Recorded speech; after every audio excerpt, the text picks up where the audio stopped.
Budget 2026 वित्त मंत्री निर्मला सीतारमण ने 9वीं बार बजट पेश कर दिया है। तकरीबन 1.5 घंटे का करीब का भाषण था।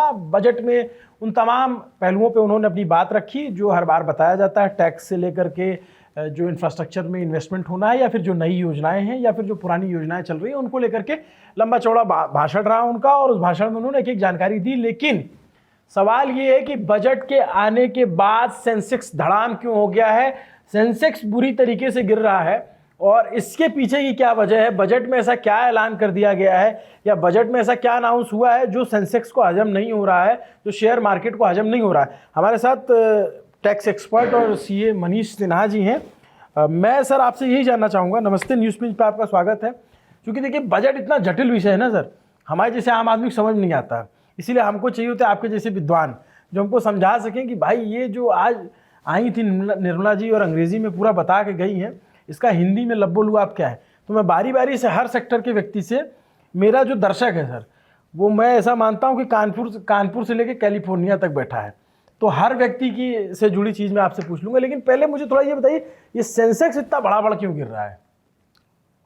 देखिए, जब निर्मला सीतारमण जब बजट पेश करने आई थी तो हर किसी के दिमाग में ना एक एक्सपेक्टेशन भरा हुआ था, क्योंकि अभी जस्ट कुछ दिन पहले इंडिया और यूरोपियन यूनियन का बहुत अच्छा एग्रीमेंट हुआ था और अमेरिका से हम दबाव में नहीं आ रहे थे। तो लग रहा था कि बजट हर सेक्टर में बहुत अच्छा होगा, चाहे वो एमएसएमई हो, इंडिविजुअल टैक्सेशन हो, लेकिन ऐसा कुछ आया नहीं। तो जो अभी आप सेंसेक्स की बात कर रहे हो, क्योंकि सेंसेक्स क्या है, मार्केट है। मार्केट देखता है कि क्या मेरे लिए कोई प्रोत्साहन, कोई इंसेंटिव, कोई सब्सिडी, कोई राहत मिल रहा है कि नहीं। तो पूरे बजट में ऐसा कोई डायरेक्ट राहत देखने को नहीं मिला। हाँ, जैसे निर्मला सीतारमण जी ने कहा कि हम एक्सपोर्ट्स को बढ़ावा देंगे, हम टूरिज्म को बढ़ावा देंगे, लेकिन क्या एमएसएमई के लिए कोई नया इंसेंटिव, कोई नया स्कीम, ऐसा कुछ भी बात नहीं हुई। कुछ और इन्होंने बोला कि हम एजुकेशन के लिए बहुत सारे संस्थाएं खोलेंगे। तो अल्टीमेटली हमें मैन्युफैक्चरिंग पर फोकस होना, क्योंकि जब तक मैन्युफैक्चरिंग इंक्रीज नहीं करेगा हमारा इंडिया ग्रो नहीं कर सकता। तो जब आप कोई इंसेंटिव मैन्युफैक्चरिंग के लिए नहीं देते हो, एमएसएमई के लिए नहीं देते हो, तो उस केस में सेंसेक्स का गिरना लाजमी है, जो हमें दिखा कि 2 से 3% और हो सकता है कल जब दोबारा मार्केट खुलेगा और नीचे जाने की संभावना है। वैसे आज संडे है, संडे को स्पेशली बंद रहता है, तो आज बजट की वजह से शेयर मार्केट खोला गया। हाँ, तो जो संडे की बात कर रहे हो, तो मैं एक थोड़ा सा इतिहास में पीछे चलता हूँ आपके साथ कि 1947 से जब से इंडिया का आज़ादी के बाद बजट आ रहा है, तो संडे को बजट कभी भी पेश नहीं किया गया है। अच्छा, कभी भी अगर किसी डेट को, पहले ये बजट 28 फरवरी को या 1 मार्च को आता था, जो 99 में यशवंत सिन्हा ने इस डेट को रिड्यूस करके 1 फरवरी किया गया। लेकिन जब भी ये डेट कभी संडे को या सैटरडे को आता था तो उसको एक दिन आगे या एक दिन पीछे कर दिया जाता था। लेकिन इस बार नरेंद्र मोदी जो प्रधान मिनिस्टर है, उन्हें जब डिसाइड किया कि ये जो बजट है 1 फरवरी को आएगा, तो चाहे अब कोई भी दिन हो तो आ रहा है। तो ये पहली बार ऐसा हो रहा है इतिहास में कि संडे को बजट आया। इसी कारण से सेंसेक्स और मार्केट खुला है, अदरवाइज मार्केट सैटरडे और संडे को ओपन कभी भी नहीं होता है। अब जैसे जो मार्केट गिरा मैं देख रहा था तो तकरीबन 2000 पॉइंट या 2% के आसपास गिर गया था। अब थोड़ी सी रिकवरी भी हो रही है, मैं देख रहा हूँ कि थोड़ी रिकवरी हुई है, अभी 1100 पॉइंट रहा। तो क्या धीरे धीरे, अच्छा ऐसा होता है क्या कि मार्केट कई बार त्वरित रिएक्ट करता है और उसके बाद जो है उसको धीरे धीरे उसको समझने में टाइम लग जाता है, जैसे हमें आपको लगता है?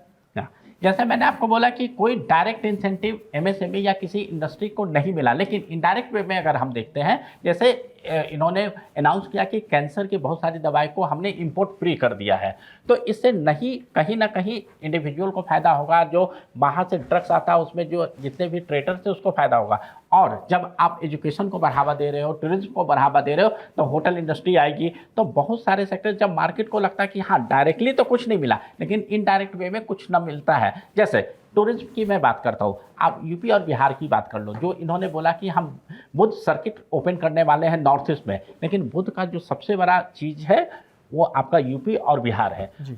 आप बिहार में ही लेके चलो, राजगीर, नालंदा, पावापुरी, बोधगया, ये जो 4 लोकेशन है अप्रॉक्स 100 किलोमीटर के आसपास में है। अगर इसी को ढंग से डेवलप किया जाए और वहाँ पर अच्छे अच्छे होटल आएंगे और बहुत सारे जॉब क्रिएशन हो सकता है। तो जब मार्केट को जैसे जैसे एहसास होगा कि हाँ डायरेक्ट में तो कुछ नहीं मिला लेकिन इनडायरेक्ट वे में बहुत कुछ मिलने वाला है, तो मार्केट रिएक्ट करेगा। हाँ, मार्केट जो 2% गिरा, ये 10 या 12% गिर जाता तब आप बोलते कि ये बजट बिल्कुल ही बहियात है, बकवास है। लेकिन 2% गिरा तो आप इसको थोड़ा सा स्वाभाविक बोल सकते हो, थोड़ा सा रिएक्शन। जैसे हम गाड़ी चलाते हैं, कभी कभी कोई गड्ढा आता है तो हम एकाएक 70-80 के स्पीड में, 50 के स्पीड में तो ब्रेक मारते हैं, लेकिन फिर हम उसको पिकअप करते हैं। तो वही चीज़ मार्केट को भी जब एहसास होगा कि ये बजट ओवरऑल ठीक है, क्योंकि इस पर कुछ एनआरआई के लिए प्रपोजल दिया गया है और उसके बाद बहुत सारे और सेक्टर के लिए प्रपोजल दिया गया है और एजुकेशन पर, हेल्थ पर किया गया है, तो ये मार्केट हो सकता है कल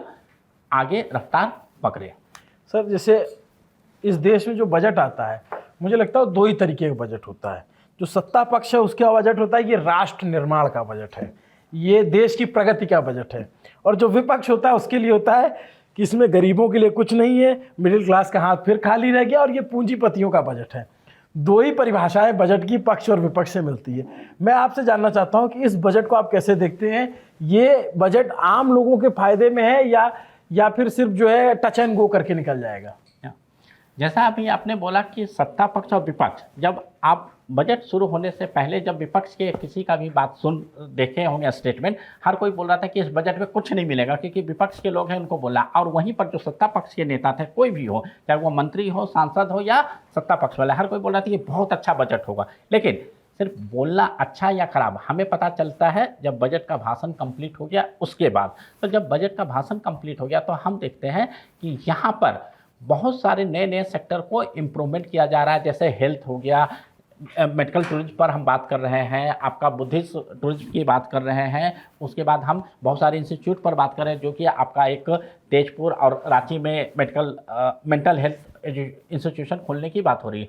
तो बहुत सारी चीज़ों पर बात हो रही है। जब लोगों को एहसास होगा कि ये हमें कितना बेनिफिट है, लेकिन जो डायरेक्ट बेनिफिट है, जो आपने पूछा कि एक मिडिल क्लास को क्या मिला, तो मिडिल क्लास को इस बार कुछ भी नहीं मिला। रीजन क्या है कि पिछले बार जो 7 लाख का इनकम टैक्स का लिमिट था उसको बढ़ा के सीधे 12 लाख कर दिया गया। और पिछले 6 महीने पहले एक जीएसटी में अच्छा खासा रिफॉर्म हुआ था, जहां पर 28% का जीएसटी को 18% कर दिया गया था, जो 12% बहुत सारे उसको 5% कर दिया गया था। हाँ, कुछ 12% वाले को 18% भी किया गया था। तो ओवरऑल डायरेक्ट और indirect tax, income tax direct है, जीएसटी इनडायरेक्ट है, तो इस पर हम रिफॉर्म लगातार देख रहे हैं। तो इसलिए इस बजट में ऐसा कुछ भी चीज़ नहीं आया है जो एक मिडिल क्लास कर सकता है कि हमें कोई बेनिफिट मिले। कुछ सीनियर सिटीजन का कहना था कि टैक्स में हमें बेनिफिट मिले, क्योंकि सीनियर सिटीजन जब रिटायर्ड होते हैं तो वो सारा पैसा बैंकों में डालते हैं, सेविंग है, एफडी है, और वहाँ से इंटरेस्ट से अपना रोजी रोटी चलाते हैं, अपना जीवन अर्पण करते हैं। लेकिन उनके लिए भी कुछ नहीं दिया गया। एक और जो महत्वपूर्ण चीज़ है, हम लोग सोच रहे थे कि स्टैंडर्ड डिडक्शन जो 75,000 है उसको इंक्रीज करके 1 लाख या 1.5 लाख किया जाएगा, वो भी नहीं किया गया, जो कहीं ना कहीं कमी है। क्योंकि अगर ये 75,000 पिछले साल था, क्या इन्फ्लेशन पिछले साल से इस साल नहीं हुआ? डेफिनेटली हुआ है। इसी तरीके से जो बहुत सारे डिडक्शन ओल्ड टैक्स रिजीम में मिलते थे, एचआरए का, हाउसिंग लोन का, इंश्योरेंस का, उसे न्यू टैक्स रिजीम में कुछ ना कुछ देना चाहिए, जो निर्मला सीतारमण ने टच तक नहीं किया। तो मिडिल क्लास के लिए ये बजट उतना उत्साहित करने वाला नहीं है।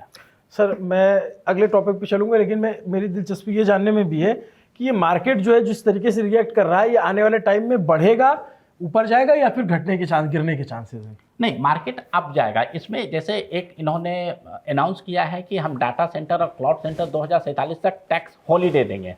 अभी आपने 1-2 महीना पहले एक न्यूज़ सुना होगा कि विशाखापट्टनम में गूगल बहुत बड़ा एआई हब लगा रहा है, ठीक है? तो वो एआई हब लगेगा तो डेफिनेटली इंडिया में जॉब क्रिएट होंगे, और उस एआई हब में जितने भी कंपनियां होंगे वहां पर उनको 2047 तक कोई टैक्स नहीं लगेगा। तो गवर्नमेंट का है कि बाहर से जब तक पैसा नहीं आएगा, सर्विस इंडस्ट्री हो, मैन्युफैक्चरिंग में हो, तो जब तक इंडिया ग्रो नहीं कर सकता है, तो मार्केट धीरे धीरे आगे बढ़ेगा। चलिए, तो ये पहले जो शुरुआती रुझान थे बजट के, वो हमने कहा आप तक शेयर कर दिया जाए, आप तक साझा कर दिया जाए।